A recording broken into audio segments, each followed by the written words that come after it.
Ahí está Cabañas, el puntín. Aquí se va metiendo Espinosa.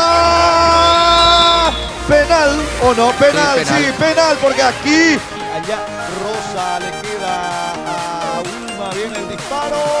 ¡Poste, gol!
Demostró ser un equipo interesante. Espinosa y el quinto. Espinosa remató.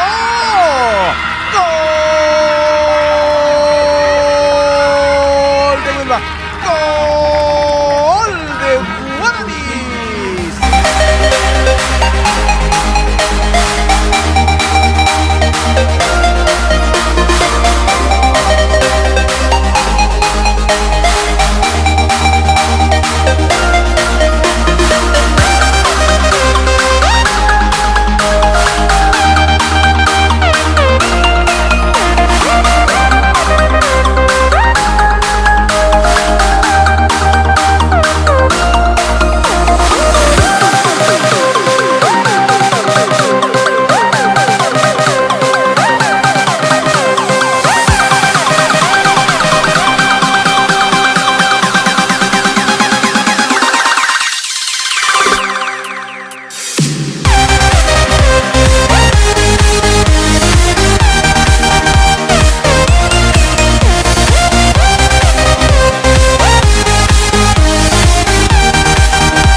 El medio, carga Guaraní, Ortiz, otra vez para Ángel que engancha, puntín, Jara, el disparo de Ortiz, Espinosa, gol, gol,